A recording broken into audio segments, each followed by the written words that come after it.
그러면 이제 이 저당권에 대해서 기출문제를 풀어보도록 할게요. 1번 문제 볼게요. 일필의 토지의 일부를 객체로 할 수 없는 권리를 고르는 문제죠. 여러분이 일부를 할 수 있는 권리가 있다는 것을 알고 계실 거라고 봅니다. 일부로 할 수 있는 것은 뭐죠? 용익적 권리죠. 그죠? 용익적 권리하면 지상권도 있고요, 전세권도 있고요, 그리고 임차권도 있죠. 이렇게 용익적 권리를 할 때는 토지 일부를 대상으로 할 수 있어요. 그러니까 한번 지워볼까요? 전세권 지워보고요, 지상권 지워보고, 임차권 지워봤습니다. 그러면 이제 저당권과 점유권만 남죠. 점유권. 토지의 일부를 대상으로 점유를 하면 이런 걸 공부하신 적이 있을 거예요. 취득시효. 그죠? 일부를 대상으로 한, 토지 일부를 대상으로 한 취득시효가 인정되나요? 인정되죠? 그죠? 다른 부분이랑 이렇게 구별낼 수 있으면 인정된다는 게 우리의 판례의 태도이죠? 그렇기 때문에 점유권도, 즉 일부를 대상으로 한, 토지 일부를 대상으로 한 점유권도 인정이 됩니다. 그런데 이제 마지막 답은 1번이라는 얘기인데, 저당권은 안 돼요. 왜 안 되냐면, 만일에 그 토지 일부를 대상으로 이렇게 저당을 잡았어요. 그러면 경락이는 어떤 걸 취득한 거죠? 토지 일부를 대상으로 소유권을 취득하게 되죠. 근데 소유권도 일부를 대상으로 안 되잖아요. 그죠? 그러니까 토지의 일부를 대상으로 소유권이 인정되는가, 이거랑 같은 문제라고 보시면 됩니다. 이렇게 이제 그 토지가 있는데 이 일부를 대상으로 소유권이 인정이 되나요? 안 되죠? 왜 안 되죠? 우리가 일물일권주의 배웠습니다. 일물일권주의라는 것은 이런 하나의 물건 위에 양립할 수 없는 물건은 단 이렇게 하나만 성립한다는 거죠. 그러니까 지금 물건이 이만큼이어야 돼요. 물건이 일물이니까. 그죠? 그래서 이렇게 일부를 대상으로 해서는 인정이 안 됩니다. 아시겠죠? 그래서 답은 1번이죠. 저당권의 피담보 채권의 범위에 속하지 않는 것은, 이렇게 물어보고 있습니다. 이것은 법조문 그렸는데 이 법조문 바로 밑에 볼까요? 이건 보고 갑시다. 피담보 채권의 범위 해가지고 저당권은 뭐죠? 원본, 그 다음에 이자, 위약금, 채무 불이행으로 인한 손해배상, 그 다음에 저당권의 실행비용, 이렇게 5개죠. 이것을 채무 불이행으로 인한 손해배상을 뭐라고 하죠? 지연배상이라고 합니다. 이렇게 5개만 저당권의 피담보채권의 범위가 속한다는 얘기죠. 그러면 이게 무슨 얘기죠? 만약에 갑이 을한테 돈을 빌려줬어요. 빌려줬습니다. 그러면서 이 을이 가지고 있는 X 부동산에 저당권을 설정했어요.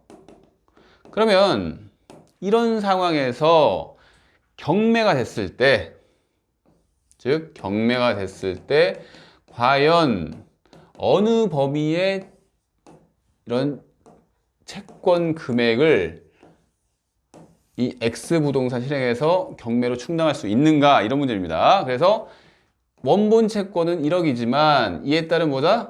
이자, 원본, 이자, 또 뭐 있죠? 위약금, 또 뭐 있죠? 지연 배상 있죠? 또 뭐 있죠? 이거의 실행 비용, 이렇게 5개를 고르시면 되죠. 그러면 뭘까요? 포함되죠? 포함됩니다. 포함되죠? 하자로 인한 손해배상 아니에요. 채무 불이행으로 인한 손해배상이죠?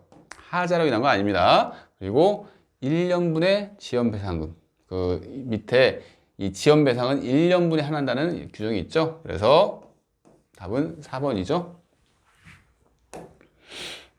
3번 볼게요. 법률이나 규약의 특별한 규정 또는 별도의 약정이 없는 경우 저당권에 효력이 미치는 것을 모두 고른 것은, 이것도 법조문을 꼭 알고 계셔야 하는 문제입니다. 그럼 법조문 한번 볼까요?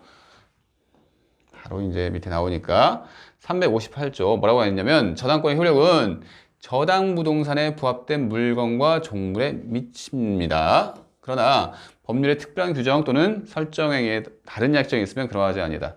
그러면 이것도 한번 해석을 해볼게요. 저당권은 똑같은 상황이에요. 이렇게 을한테 돈을 빌려주고 을이 가지고 있는 부동산을 이렇게 채무자가 이렇게 설정을 했습니다. 저당권 설정을 했어요. 그런데 만약에 건물이라고 해볼까요? 건물. 이 건물에 지금 저당권이 설정된 거죠. 근데 을이 돈을 안 갚아서 어떻게 되죠? 안 갚으면 경매가 진행이 되죠. 경매가 됐을 때 과연 이 경락인 병이 어느 범위에까지 소유권을 취득하는가, 이 문제입니다. 그죠? 당연히 이렇게 있는 건물에 대해서는 뭐 이렇게 경락인이 당연히 취득할 텐데 여기에 부합물이 있어요. 그러면 부합물이 뭘까요? 부합물은 분리하기가 좀 힘든 물건이에요. 즉 독립성이 좀 없어가지고 분리하기가 어려운 물건, 이렇게 생각하시면 됩니다. 그러니까 이 부분이 기존에 있는 건물에 이렇게 부합이 됐어요. 분리하기가 어려워요.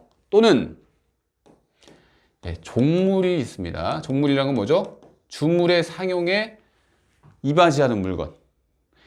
이 건물을 위해서 만약에 조그만한 뭐 광이 있다고 그럴까요? 광? 저장소가 있다고 봅시다. 저장소가 있는데 이게 주물이고 이게 종물이죠. 근데 종물은 주물을 따라다녀요. 그래서 경매가 진행됐다. 그래서 경락인이 어떻게? 이렇게 종물 취득합니다. 또 이 부합물 분리하기가 힘들어요. 그럼 당연히 취득하겠죠. 그래서 358조 다시 볼게요. 저당권의 효력은 저당 부동산에 부합된 물건 그리고 종물에 미칩니다. 하지만 약정이 있으면 안 미치게 할 수도 있다, 이 소리죠. 됐죠? 그리고 이 부합물이나 종물은 저당권 설정 전후를 가리지 않죠? 됐습니다. 다시 봅시다, 문제. 기억 볼까요? 저당권의 목적인 건물에 증축되어 독립적 효용이 없답니다. 독립적 효용이 없다는 게 포인트겠죠? 즉 분리하기도 어렵고 독립할 필요도 없고 함께 경락되면 경락인한테 취득이 되겠죠. 그래서 독립적 효용이 없어요. 그래서 뭐다? 이것은 미치죠. 니은 볼게요. 건물의 소유를 목적으로 한 토지 임차인이 건물에 저당권을 설정한 경우에 토지 임차권. 어떤 상황이냐면 토지가 있고요. 이렇게 건물이 있는데 이 건물에 저당권을 설정했어요. 그죠? 그래서 이 건물이 어떻게 됐다? 경매가 되는 거죠. 경매가 됐을 때 이 건물만 대상으로 할 것이냐, 아니면 이 건물을 목적으로 한 이 토지 임차권도 대상으로 할 것이냐, 이 소리죠. 이건 판례가 있는데 판례를 안 봐도 될 만큼 당연한 얘기입니다. 건물 소유를 위해서 이 토지 임차권이 필요하죠. 그래서 토지 임차권을 뭐라고 한다고요? 종된 권리라고 하죠. 뭐에 대한 종된 권리죠? 지금 건물 소유를 위한 종된 권리죠. 그래서 이 종된 권리는 방금 봤던 주물, 종물 이론이 적용이 되죠. 주물, 종물 이론이라는 것은 종물은 주물을 따라다닌다는 얘기잖아요. 그죠? 종된 권리는 주된 권리를 따라다니죠. 건물 소유권을 위해서 종된 권리가 있잖아요. 그래서 따라다닌다는 얘기입니다. 아시겠죠? 그래서 다시 볼까요? 건물 소유를 목적으로 한 토지 임차인이 건물의 저당권을 설정했습니다. 그럼 토지 임차권도 당연히 따라간다는 얘기입니다. 즉 경매됐을 때 이 건물의 소유권을 취득하는 경락인은 토지 임차권까지 취득하는 거죠. 예, 됐어요. 디귿번 볼게요. 구분 건물의 전유 부분에 관하여 저당권이 설정된 후 전유 부분의 소유자가 취득하여 전유 부분과 일체가 된 대지 사용권. 이것도 따라갑니다. 왜 그러죠? 구분 건물, 즉 아파트인데 아파트에 이렇게 독립한 소유권의 객체가 되는 걸 전유 부분이라고 했습니다. 그러니까 101호. 근데 이 전유 부분을 소유하기 위해서는 이 토지에 대해서 사용할 권리가 있어야겠죠? 이걸 뭐라고 한다고요? 대지 사용권이라고 합니다. 그래서 이 전유 부분을 대상으로 저당권이 설정이 됐어요. 그죠? 그러면 어떤 사람이 경매를 통해서 전유 부분을 취득하죠? 이것만 취득하나요? 아니죠? 대지 사용권도 취득하죠. 왜? 전유 부분을 소유하려면 이 대지 사용권이 필요한 거예요. 그래서 이 대지 사용권을 뭐라고 한다고요? 종된 권리라고 한다. 이 소리입니다. 그래서 이 전유 부분을 경매를 통해서 이렇게 경락인이 소유권을 취득하게 되면 뭐다? 대지 사용권도 같이 취득한다. 이 소리입니다. 그래서 효력이 미치는 거 기억, 니은, 디귿 다 미치죠. 이번에는 저당권의 설명으로 틀린 것을 고르는 문제네요. 지상권은 저당권의 객체가 될 수 있다. 될 수 있죠. 저당권은 소유권뿐만 아니라 지상권, 전세권 이렇게 대상을 할 수 있습니다. 맞고요. 저당권은 그 담보한 채권과 분리하여 타인에게 양도할 수 있다. 양도 못하죠? 왜 못하죠? 부종성이라는 게 있죠. 한번 간단하게 설명을 해볼게요. 즉, 채권을 갑이 을에 대한 채권을 가지고 있고 갑이 저당권자입니다. 그죠? 이 빌려준 채권을 뭐라고 하죠? 피담보 채권이라고 하죠. 그죠? 채권자면서 뭐다? 저당권을 가지고 있는 사람이죠. 갑이. 즉 피담보 채권과 저당권이 이렇게 이 갑에게 귀속이 되어 있습니다. 왜 같이 귀속이 되죠? 이게 부정성이잖아요. 그죠? 피담보 채권과 저당권은 한 몸이라는 얘기죠. 그런데 지금 문제에서 보면 채권은 가만히 놔두고 저당권만 어떤 다른 사람한테 이렇게 이전을 하려고 하잖아요. 그죠? 이런 경우에 분리해서 만약 양도를 했어요. 그러면 이 사람은 채권은 이 사람이 갖고 있는데 저당권만 갖고 있는 사람이 되는 거죠. 그러면 어떻게 되죠? 채권이 없는 저당권? 의미가 없죠. 부종성에 반하죠. 그래서 뭐다? 무효다. 이 소리입니다. 분리해서 양도할 수 있는 거 아닙니다. 틀린 건 2번 나왔네요. 3번 볼까요? 저당권으로 담보한 채권이 시효완성으로 소멸했어요. 그러면 저당권도 소멸하죠. 이거 뭐죠? 이것도 부종성이죠. 채권이 소멸하면 뭐다? 저당권도 소멸한다. 그죠? 4번 볼게요. 저당권의 효력은 특별한 사정이 없는 한 저당 부동산의 종물에 미친다. 방금 전 문제에서 봤던 내용이죠. 부합물과 종물에 다 미칩니다. 됐고요. 5번 저당물의 제3취득자가 그 부동산의 유익비를 지출한 경우에 저당물의 경매대가에서 우선 상환을 받을 수 있다. 맞죠? 법조문 그대로입니다. 근데 여러분들이 제3취득자가 누구야? 이렇게 되면 저당권이 설정된 후에 소유권 또는 지상권 또는 전세권을 취득한 자입니다. 이 사람들이 저당권 설정 후기 때문에 만약에 저당권이 실행이 됐어요. 즉 경매에 들어갔다는 얘기죠. 그러면 다 소멸하는 권리를 가지고 있는 사람이죠. 그래서 뭐다? 보호해줄 가치가 있는 사람입니다. 제3취득자. 그래서 뭐다? 이 사람들이 이렇게 소유 도중에 아니면 타인의 토지를 이용하는 도중에 유익비나 필요비를 이렇게 지출을 했어요. 그러면 경매가 됐을 때 우선 상환을 받을 수 있는 그런 권리를 우리 민법에서는 규정을 하고 있죠. 그것은 맞습니다. 아까 틀렸던 내용이 뭐죠? 2번이었죠.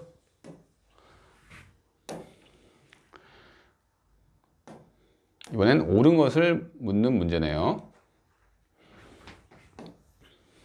저당권은 그 담보한 채권과 분리하여 타인에게 양도할 수 있다. 4번에 나왔던 그 지문 그대로 나왔네요. 그래서 틀렸죠? 양도할 수 없죠.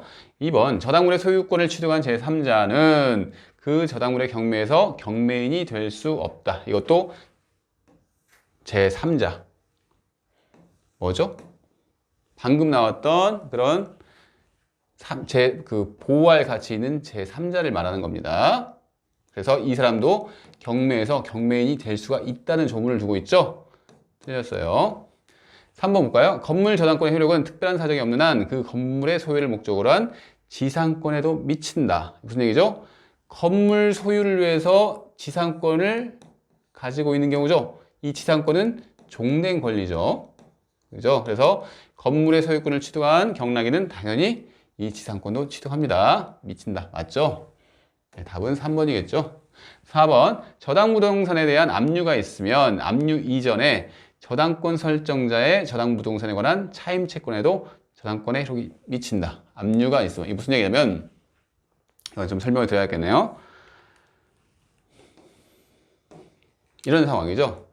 돈을 빌려줘서 즉 갑이라는 사람이 저당권자가 됐는데 을은 채무자이면서 저당권 설정자고 이 부동산의 소유자라고 봅시다.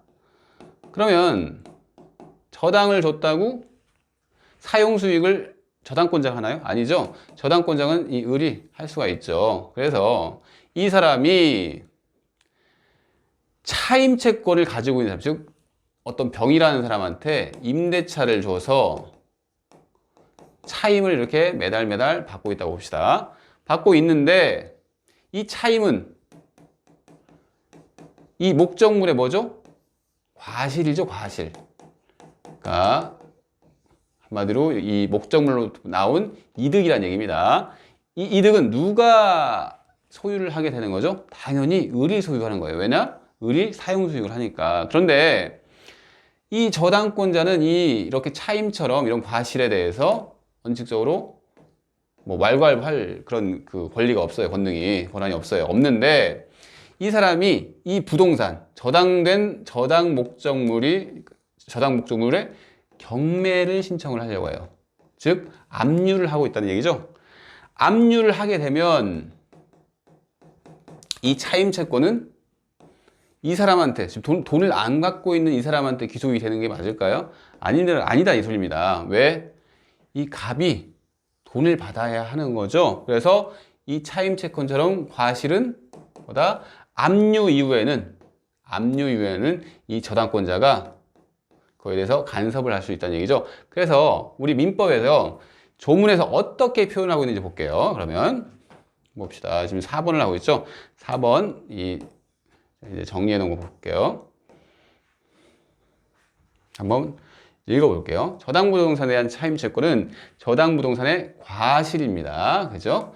저당권은 용익적 권리가 아니죠. 그래서 원칙적으로 과실에는 저당권의 효력이 미치지 않는 게 원칙이에요. 근데 압류가 있어요. 즉 경매가 들어간다는 얘기죠. 압류가 있으면 저당권 설정자가 그 부동산으로부터 수취한 과실 또는 수취할 수 있는 과실에는 저당권의 효력이 미칩니다. 그래서 어떻게 구분하냐면 이 압류 전과 압류 후를 나누어서 후에는 경매가 들어간다는 얘기니까 이 저당권자가 간섭을 할 수 있고 압류 전에는 간섭을 못한다는 얘기죠. 그 법조문이 이 359조라 이 소리입니다.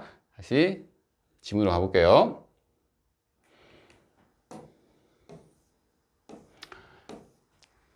그래서 지금 이전이잖아요. 압류 이전. 그러니까 이전과 이후를 잘 봐야 돼요. 압류 이전에는 이후의 과실만 미치는 거예요. 지금 압류를 했다고 해서 이거 문제 잘 읽어야겠네요. 압류가 있다고 해서 압류 이전까지 과실 미친다? 안 미칩니다. 압류 이후의 과실만 미치는 겁니다. 그래서 틀린 거죠.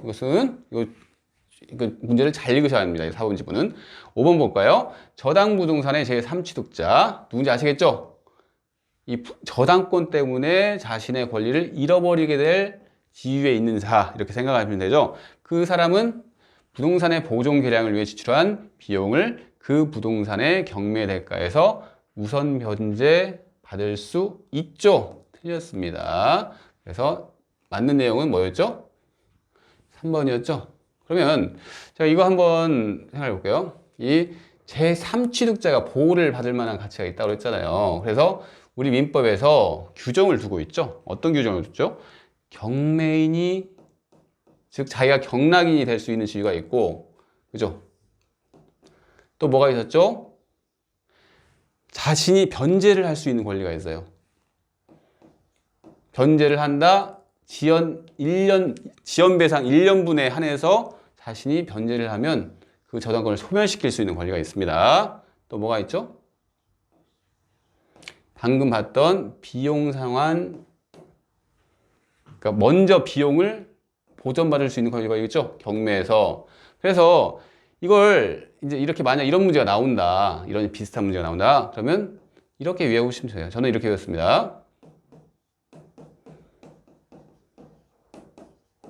예, 변경비, 변경했을 때 뭐 어떤 비용, 이렇게 되면 두 문자 세 개만 외우면 뭐다, 대신 변제를 할 수가 있고 1년분 그 부분에 한해서, 그 다음에 뭐죠? 경매인이 될 수 있고, 비용 상환 먼저 이렇게 우선 변제받을 수 있는 권리가 있다. 이렇게 외우시면 좀 편하겠죠? 이렇게 하시면 되겠네요.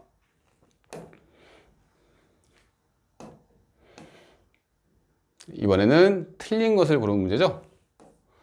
예, 1번. 당사자는 설정 계약으로 저당권의 효력이 종물에 미치지 않는 것으로 정할 수 있다. 법조문 그대로 봤죠? 부합물 종물에 미치지만 당사자가 다른 약정을 할 수가 있다. 이렇게 규정이 되어 있잖아요. 그래서 정할 수 있다. 맞습니다. 2번. 저당권의 목적 토지가 공익사업을 위한 토지 등의 취득 및 보상에 관한 법률에 따라 협의 취득된 경우에 저당권자는 그 보상금 청구권에 대해서 물상 대위권을 행사할 수 없다.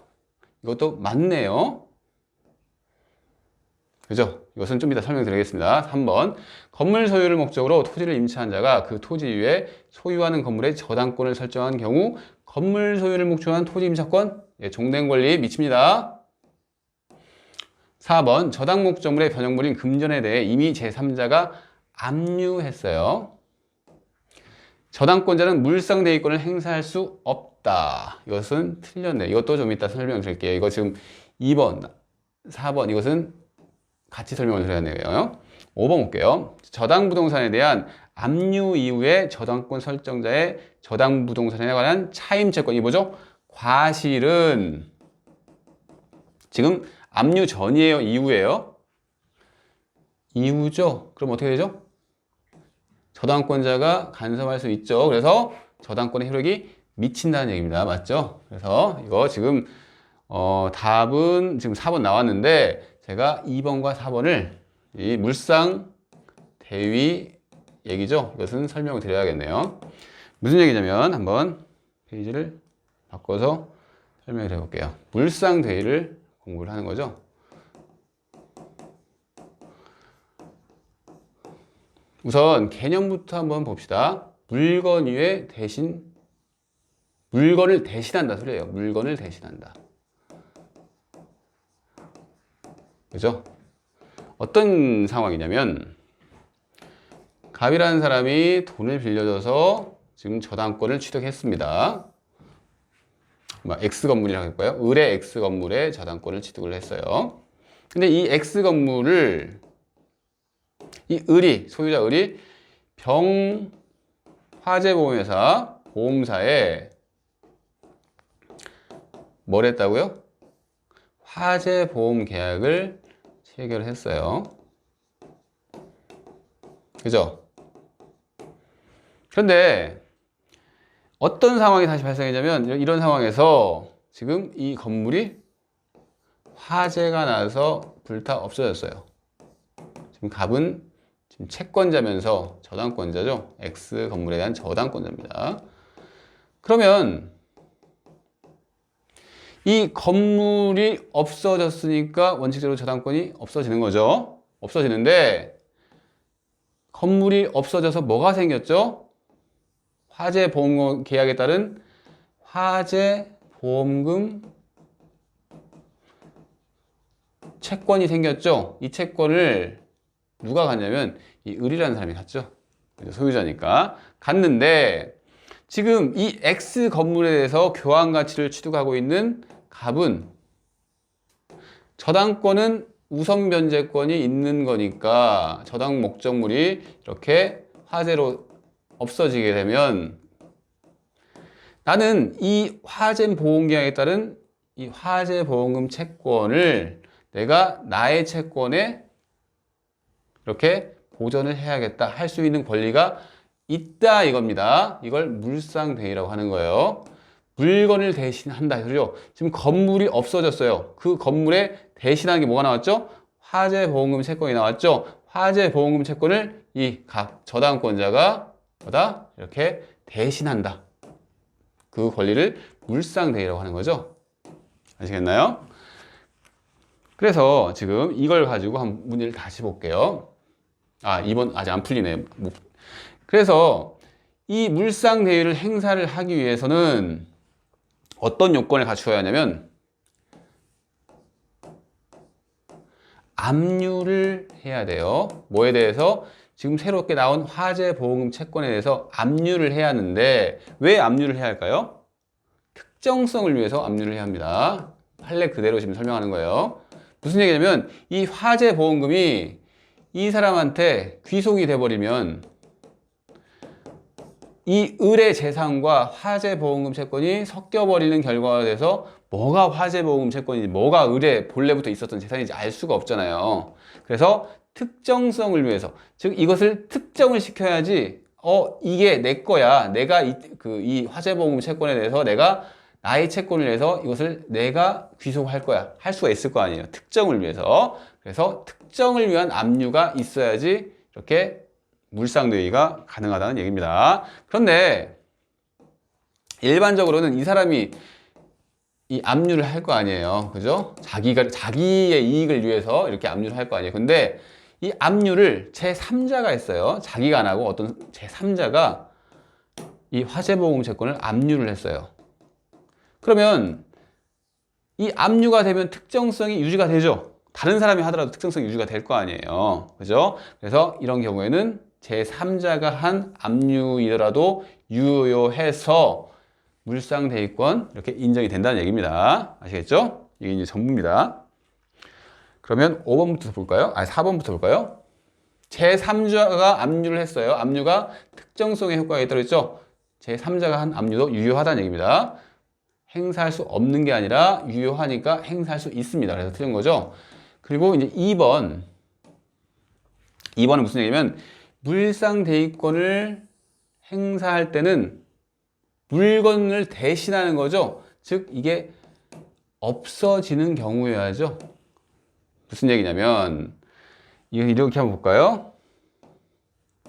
똑같은 상황인데 지금 이 갑이 저당권을 가지고 있는 사람이에요. X 건물이라고 해볼게요. 그런데 이 을이 병한테 이 X 건물을 팔았어요. 팔았으면 뭐가 나오죠? 매매 대금이 나올 거 아니에요. 그죠?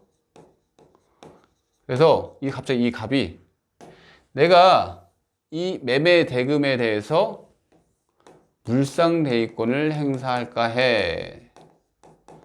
이 소리입니다. 안 되죠? 왜 안 되죠? 병한테 이렇게 이 X 건물의 소유권이 이전이 되더라도 저당권은 살아있어요. 그죠? 아시겠나요? 저당권이 없어져야지 지금 물상대위를 할 수가 있는 건데 소유권자가 바뀌었을 뿐이지 저당권은 아무런 변동이 없는 거예요. 그래서 이런 경우에는 물상대위권 행사가 안 됩니다. 아시겠나요? 근데 이와 유사한 게 뭐냐면 우리 수용 배웠죠. 수용. 그냥 그 토지를 국가가 강제적으로 가져가 버리는 거잖아요. 그렇게 되면 저당권이 없어져요. 그죠? 이렇게 수용 같은 경우에 수용이 되면 수용 보상금 청구권이 나오는데 그 보상금 청구권에 대해서 물상대위를 행사할 수 있습니다. 이와 좀 비슷한 제도가 있는데 협의 취득이라는 게 있습니다. 말 그대로 협의 취득이에요. 좀 매매와 성질이 같아요. 즉, 국가, 아니면 지자체 이런 데서 협의를 통해서 어떤 물건을 수용과 비슷한 효과를 내는데 협의를 통해서 취득한다고 생각해 보세요. 실질은 매매와 동일하다고 합니다. 그래서 협의 취득했을 때도 보상금이 나오는데 이 보상금은 물상대위권 행사가 안 돼요. 왜 안 되죠? 매매랑 실질적으로 동일하다고 했죠? 국가가 이렇게 협의 취득을 통해서 소유권자가 되더라도 매매니까, 실질 매매니까 저당권은 살아있다는 얘기입니다. 아시겠나요? 그래서 이런 경우에는 물상대위권 행사를 할 수 없다는 얘기죠. 다시 볼까요? 2번 다시 볼게요. 저당권의 목적 토지가 공익사업을 위한 토지 등의 취득 및 보상에 관한 법률에 따라 협의 취득, 이게 포인트죠? 그죠? 협의 취득된 경우에는 뭐다? 물상대위권을 행사할 수 없다. 왜? 저당권은 살아있으니까. 이렇게 정리를 하시면 되겠네요. 그러면 다음 문제 볼게요. 법률의 특별한 규정 또는 설정 행위에 다른 약정이 없는 경우에 저당권의 우선 변제적 효력이 미치는 것을 모두 고르라는 문제죠. 볼까요? 토지에 저당권이 설정된 후에 토지 위에 완공된 건물이죠. 무슨 얘기죠? 토지에 저당권이 설정이 됐는데 건물에 대해서 미치나요? 건물은 토지와 별개의 거래의 객체입니다. 그죠? 토지에만 설정된 저당권은 건물에 안 미치죠? 그죠? 안 미쳐요. 니은번 볼까요? 토지의 저당권이 설정된 후에 토지 소유자가 그 토지에 매설한 유류 저장 탱크. 이것은 이제 그냥 여러분들이 암기를 하셔야 하는데 부합물이에요. 토지 밑에 있는 유류 저장 탱크. 부합물입니다. 부합물은 미치죠? 그죠? 미쳐요. 디귿 볼게요. 저당 토지가 저당권 실행으로 압류된 후에 그 토지에 관하여 발생한 저당권 설정자의 차임채권. 뭐죠? 이 차임채권? 과실인데 이 과실은 압류된 후에는 저당권의 효력이 미친다고 말씀드렸죠. 그래서 미치는 거죠. 리을 토지의 저당권이 설정된 후에 토지의 전세권자가 토지의 식재하고 등기한 임목입니다. 임목. 여기 뭐죠? 건물이랑 같다고 보면 돼요. 임목도 임목 등기가 되면 별개의 거래의 객체가 되죠. 그죠? 그래서 이 토지의 저당권이 설정된 후에 전세권자가 등기한 임목은 전혀 별개의 거래의 객체가 되기 때문에 안 미친다는 얘기죠. 그래서 미치는 거 뭐죠? 좀 니은 디귿이겠네요. 그럼 답은 3번이겠죠.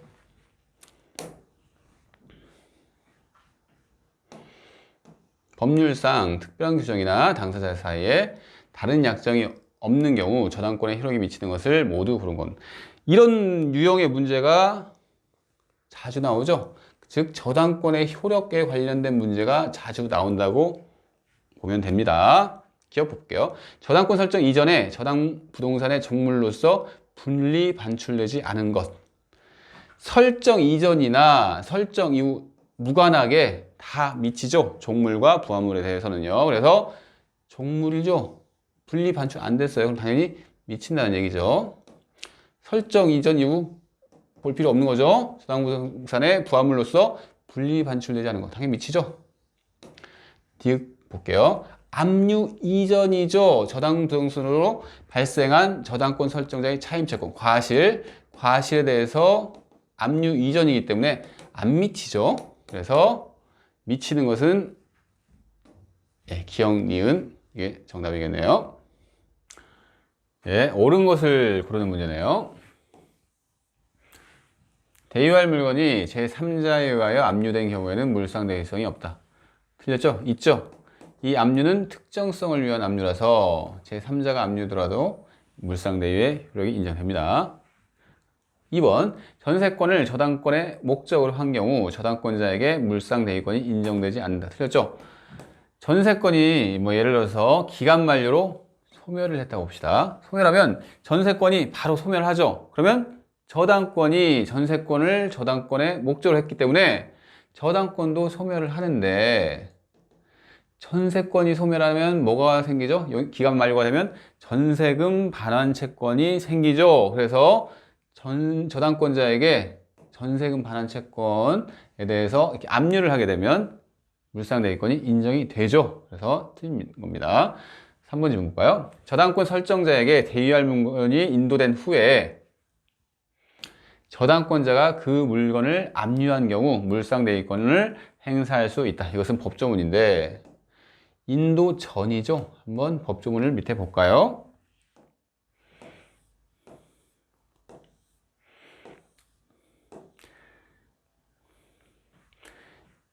이 370조를 봅시다. 저당권은 저당물의 멸실, 훼손 또는 공용징수로 인하여 저당권 설정자가 받을 금전 기타 물건에 대하여도 이를 행사할 수 있다. 그러면서 이 경우에는 지급 또는 인도 전에 압류를 해야 한다. 이렇게 나오죠. 그래서 다시 질문 와서 무슨 틀린 내용이죠. 그러면 4번 볼까요? 저당권자는 저당 목적물의 소실로 인하여 저당권 설정자가 취득한 화재 보험금 청구권에 대하여 물상대위권을 행사할 수 있죠. 그죠? 이것은 정답이네요. 화재가 나오면, 화재가 그 목적물에 화재가 발생하면 화재 보험금 청구권이 나오는데 저당 목적물이 소실을 했어요. 그러면 저당권은 없어지는 거잖아요. 없어지기 때문에 뭐다? 그 없어지는 것에 대신해서 생긴 이 화재보험금 청구권은 물상대위권의 대상이다. 이 소리입니다. 5번 볼까요?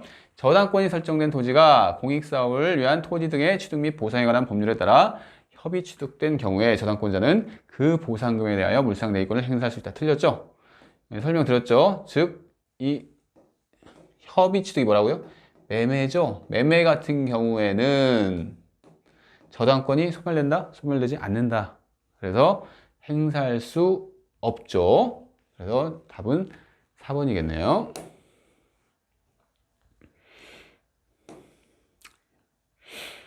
저당부동산의 제3취득자에 관한 설명으로 옳은 것을 모두 고르는 문제네요. 네, 기억 볼까요? 저당부동산에 대한 후순위 저당권자는 저당부동산의 피담보채권을 변제하고 그 저당권의 소멸을 청구할 수 있는 제3취득자에 해당하지 않죠. 우리가 이제 저번 문제도 봤는데 제3취득자는 누구라고 그랬죠? 저당권 실행 때문에 자신의 권리를 잃게 되는 사람이죠. 그래서 여러분들 이렇게 생각할 수 있어요. 후순위 저당권자도 경매가 들어가면 저당권이 소멸되잖아.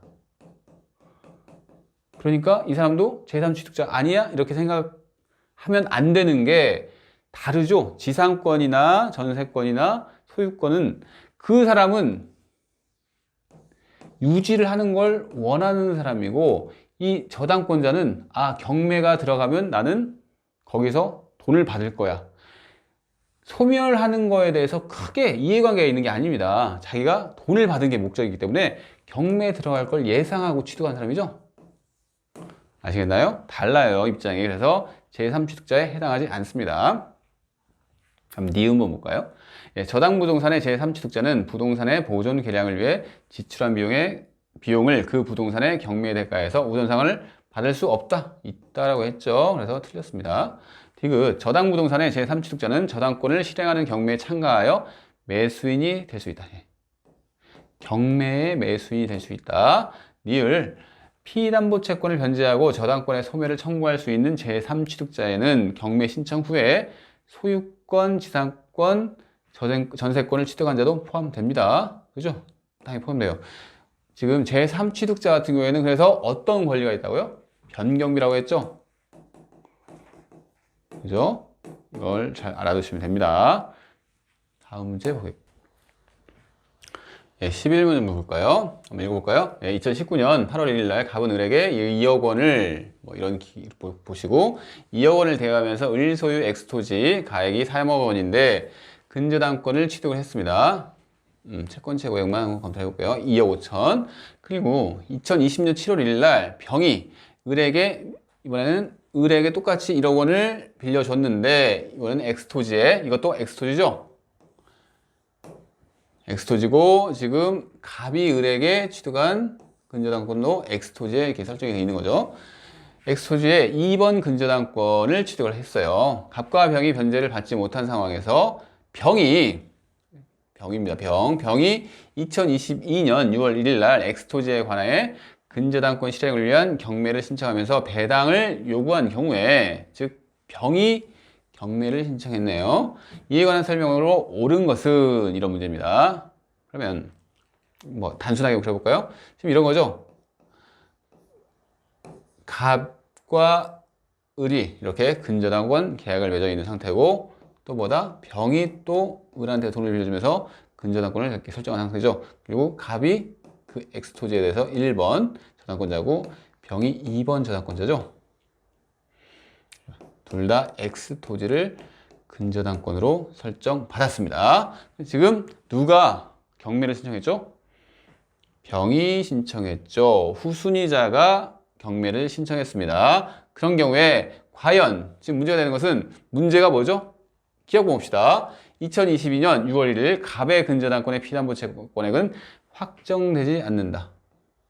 후순위자가 근저당권을 신청하더라도 뭐다?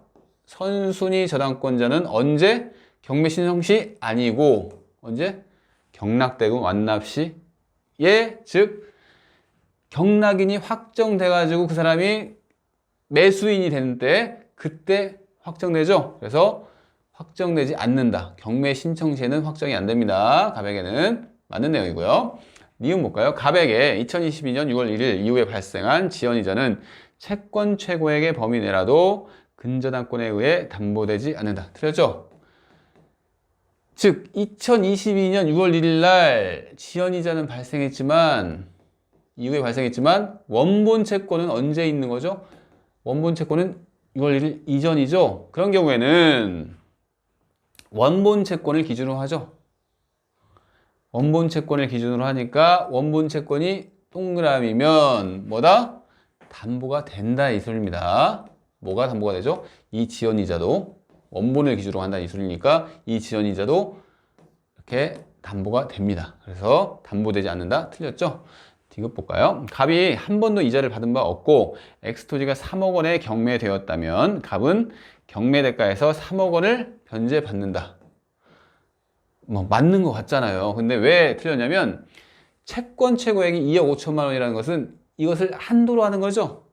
그죠? 그래서 3억이 아니라 2억 5천이겠죠? 틀렸죠? 그래서 정답은 1번 되겠네요. 근저당권에 관한 설명으로 틀린 것을 묻는 문제입니다. 채무자 아닌 제3자도 근저당권을 설정할 수 있다. 당연하죠. 물상보증인, 즉 물상보증인이 나올 수가 있습니다. 설정할 수 있어요. 2번 채권자 아닌 제3자 명의의 근저당권 설정 등기는 특별한 사정이 없는 한 무효이다. 맞죠? 설명을 드리자면 이런 거죠. 그러니까 우리가 그 저당권에서는 부종성이 있잖아요.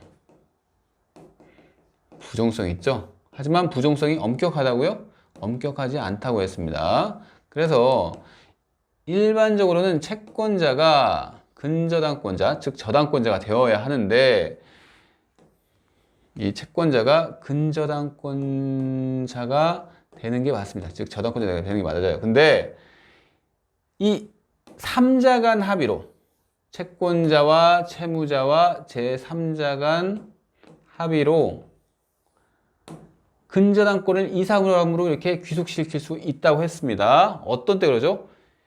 이 제3자가 이 채권자한테 채권을 가지고 있다거나 그래서 이 사람에게 저당권을 귀속시킬 만한 사유가 있는 거예요. 이런 경우에는 제3자 간 합의가 있으면 뭐다? 이 제3자 명의의 근저당권 설정 등기도 유효하다는 판례가 있습니다. 됐고요. 3번 볼까요? 근저당권에 의해 담보될 채권 최고액에는 채무의 이자는 포함되지 않는다. 틀렸네요. 그죠? 근저당권은 채권 최고액을 반드시 정해야죠. 채권 최고액이 뭐죠?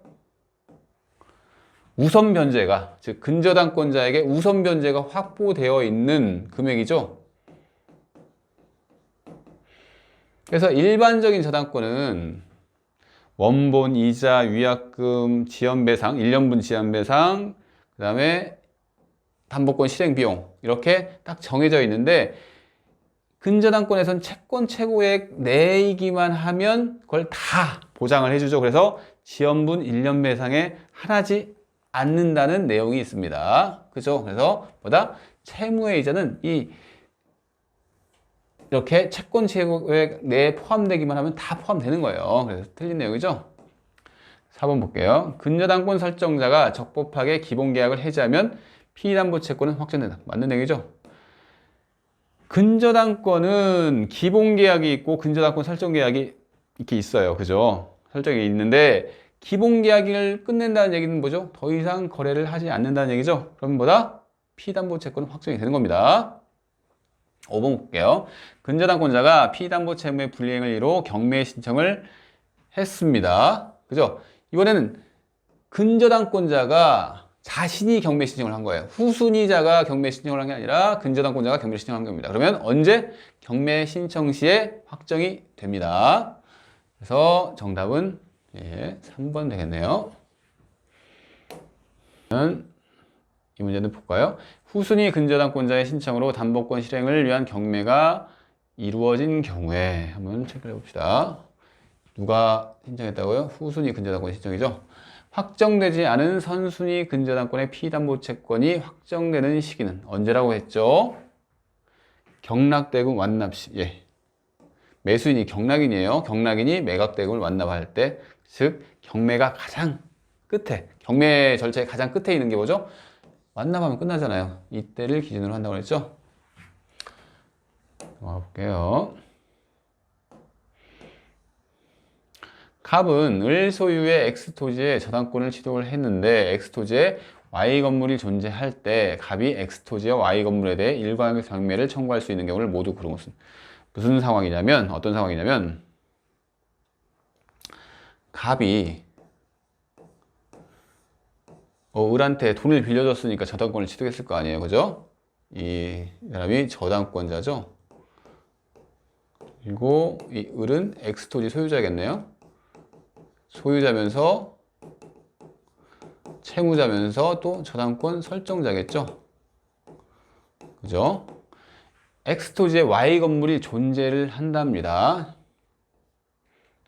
Y 건물이 이렇게 존재하는데 갑이 X토지와 Y 건물에 대해서 일괄 경매를 청구할 수 있는 경우. 그러면 볼까요? 일괄 경매 언제 청구하죠? 두 가지 요건이 필요하다고 했는데 저당권 설정 당시에 나대지, 즉 갑이 저당권을 이렇게 설정받을 때 나대지 상태여야 돼요. 그러면 나대지 상태니까 이 저당권은 내가 나대지의 담보 가치를 가지고 있어 이렇게 생각하는 사람인데, 설정자가 건물을 축조했다거나 또는 이 설정자가 다른 사람한테 용익적 권리를 설정한 후에 그 용익권자가 그 건물을 지은 경우, 지었지만 이 갑이 경매를 신청할 시점에 뭐다? 을이 저당권 설정자가 소유권을 취득한 경우. 즉 크게 보면 두 개죠. 뭐다?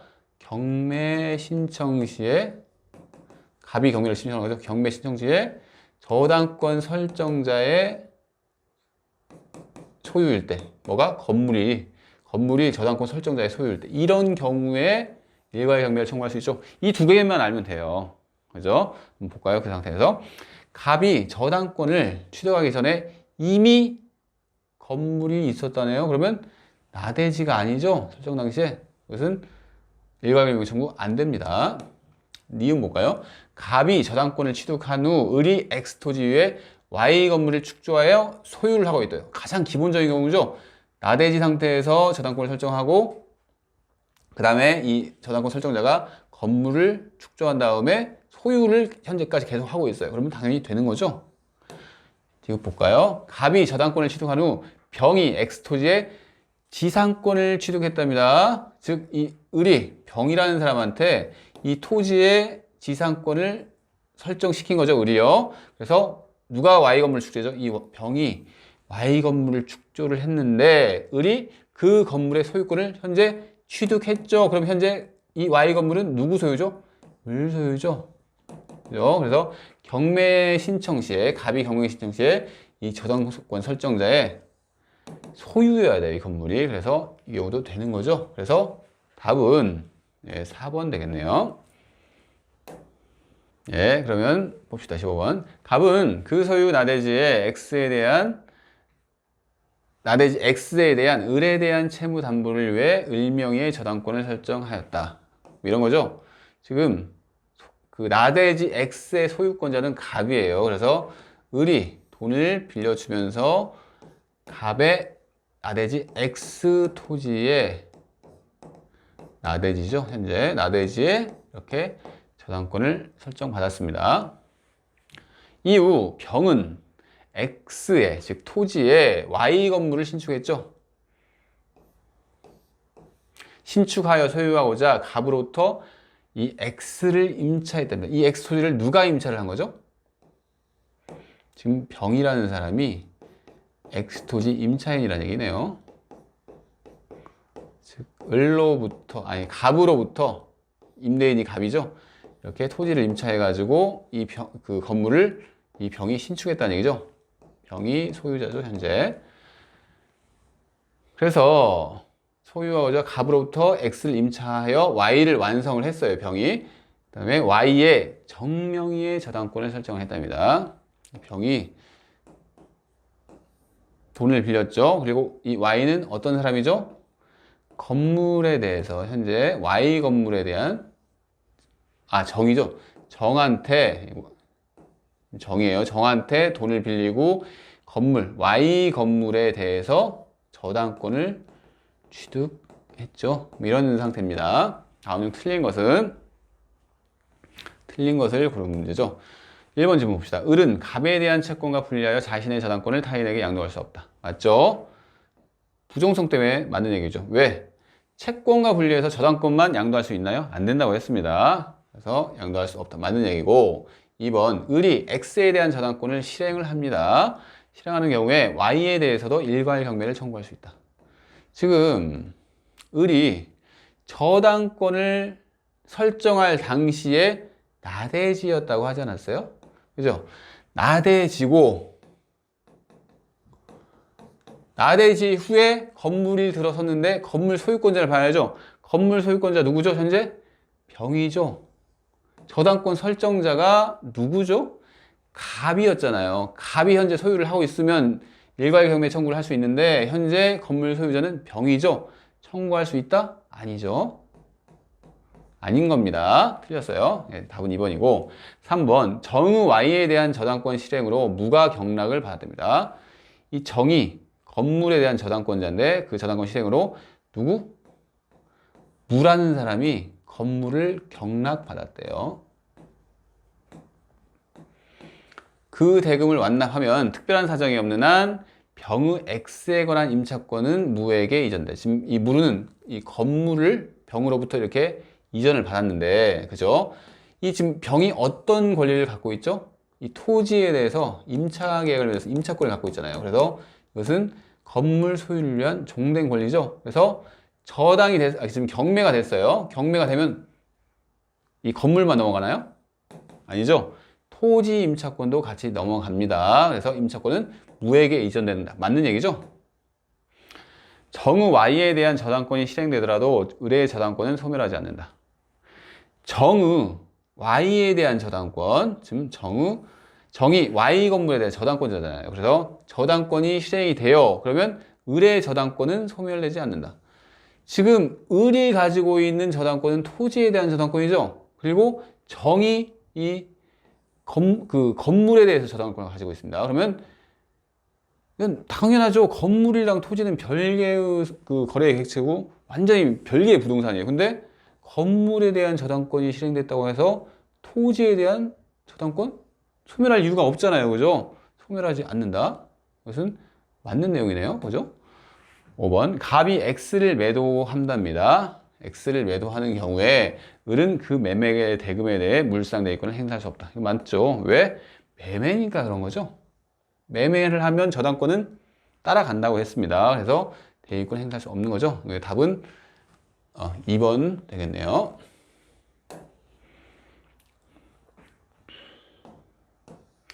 갑은 을에 대한 3억 원의 채권을 담보하기 위해 을 소유 X토지와 Y 건물에 각각 1번 공동저당권을 취득하고 병은 X토지의 피담보채권 2억 4천만 원의 2번 저당권을, 정은 Y 건물 피담보채권 1억 6천만 원의 2번 저당권을 취득하였다. X토지와 Y 건물이 모두 경매돼요.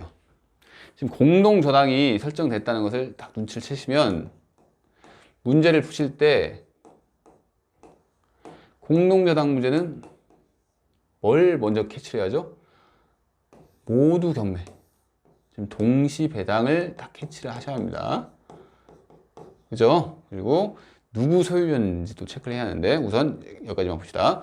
X토지와 Y 건물이 모두 경매되어 X토지의 경매대가 4억 원과 Y 건물의 경매대가 2억 원이 동시에 배당되는 경우, 동시 배당이죠. 정의 Y 건물의 경매대가에서 배당받을 수 있는 금액은, 이건 한번 분석을 해봅시다. 지금 갑이 을에게 3억 원을 빌려줬던 얘기잖아요. 3억 원의 채권을 담보하기 위하여 을 소유 X토지 그리고 Y 건물의 공동저당을 설정했죠. 그러니까 X토지의 1번 저당권자가 누구라고요? 지금 갑이고, Y 건물의 1번 저당권자가 누구라고요? 또 갑이죠. 그죠?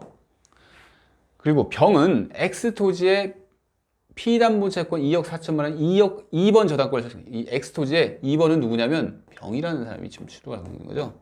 그 다음에 정은 Y 건물에 1억 6천만 원의 2번 저당권을 이렇게 취득을 했습니다. 즉 갑은 3억 원이고 피담보채권액이, 병은 얼마죠? 이게 2억 4천이죠. 그 다음에 이 정은 얼마냐면 1억 6천이네요. 그죠? X토지 Y 건물이 모두 경매되어 X토지의 경매대가 4억 원. X토지가 얼마라고요? 그러니까 4억 원이고 Y 건물의 경매대가 얼마? 2억 원입니다. 동시에 배당되는 경우 정의, 지금 이 사람을 물어보는 거네요. 정의 Y 건물의 경매대가에서 배당받을 수 있는 금액은, 봅시다. 지금 동시 배당된 경우에는 어떻게 해야 하죠? 동안이라고 했죠?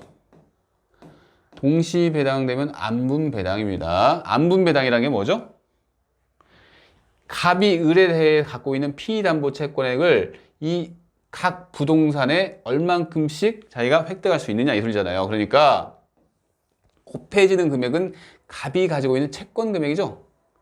3억 원을 채권을 가지고 있는 갑이 X토지에는 얼마를 분담시키는 게 맞죠? 전체 X토지와 Y 건물의 합산액이 6억인데 그 중에서 X토지는 얼마라고요?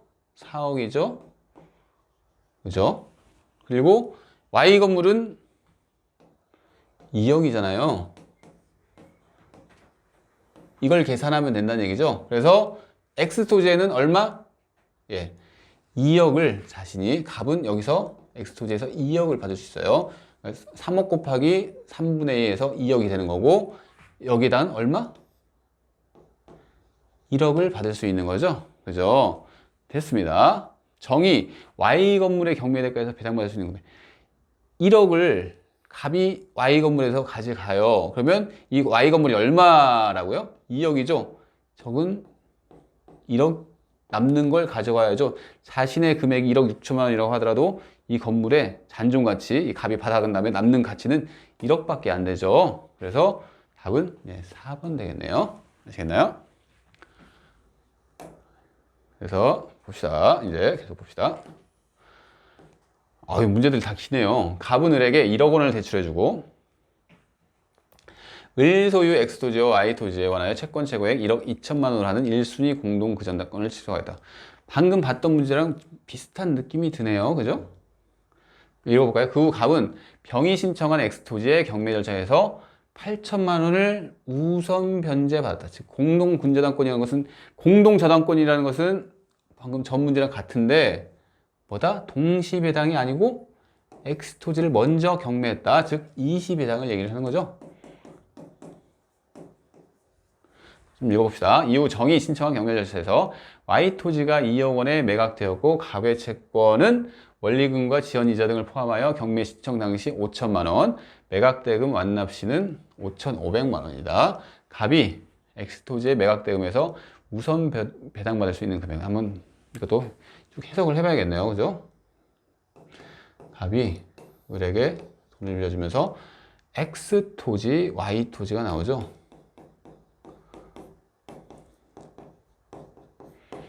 이 상태에서 지금 이 갑은 1억 2천만 원 채권자예요. 그리고 X토지가 8천만 원을 우선 변제받았답니다. 여기서 갑이 이렇게 8천만 원을 우선 변제를 받았어요. 그죠? 이후 정의 신청한 경매 절차에서 정의 어떤 사람이죠? 정의 신청이 Y토지가 2억 원에 이 Y토지가 지금 Y토지가 나중에 이제 이게 경매됐을 거 아니에요. X토지 먼저 경매되고 그다음에 Y토지가 2억 원에 경매가 됐다는 얘기입니다. 갑의 채권은 원리금과 지연이자 등을 포함하여 경매 신청 당시에는 5천만 원이고 지금 경매 신청 당시 5천만 원이고 매각 대금이 완납 시에는 5,500만 원이에요. 지금 뭘 물어보고 있는 거나요? 지금 먼저 이 토지가 경매됐죠. Y토지 지금 이런 거죠. 갑이 1번으로서 1억 2천만 원을 피담보증을 갖고 있고 Y토지에 대해서 갑이 1억 2천만 원을 갖고 있는 거죠. 그런데 무슨 얘기냐면 갑이 8천만 원을 여기서 먼저 받아 나갔어요. 그죠? 그러면 뭐다? 1억 8천만 원의 우선 변제를 한번 받았어요. 그러면 이 1억 2천 계속 유지가 되나요? 나중에 경매되는 거? 아니죠. 8천만 원 한번 우선 변제를 받으면 그 부분의 한도에서는 8천만 원 제외하고 갑은 4천만 원의 우선 변제권만 있죠. 그래서 이게 문제는 되게 복잡하는데 딱 보니까 이거예요. 갑이 Y토지에 매각되면서 우선 배당받을 수 있는 금액 4천만 원을 한도로 해서 지금 약간 꼬아낸 건데 정의 신청한 경매 절차 지금 후순위자가 경매를 신청했다. 그럼 뭐다? 언제? 선순위자 같은 경우에는 언제? 경락대금 완납 시 아시겠나요? 그래서 여러분 이렇게 하죠. 경락대금 완납 시 5,500만 원이 아니에요. 이거 그죠? 후순위자가 신청했으니까 경락대금 완납 시 이걸 고르면 안 된다. 왜? 한 번 8천만 원 변제 받았으니까 이 갑이라는 사람은 4천만 원을 한도로 우선 변제권이 있는 겁니다. 더 적은 금액이어야겠죠. 5,500과 4천을 비교해서 더 적은 금액 한도로 우선 변제권 있는 거 아닙니까? 그래서 뭐다? 답은 4천만 원이겠네요. 그죠? 이렇게 푸시면 됩니다.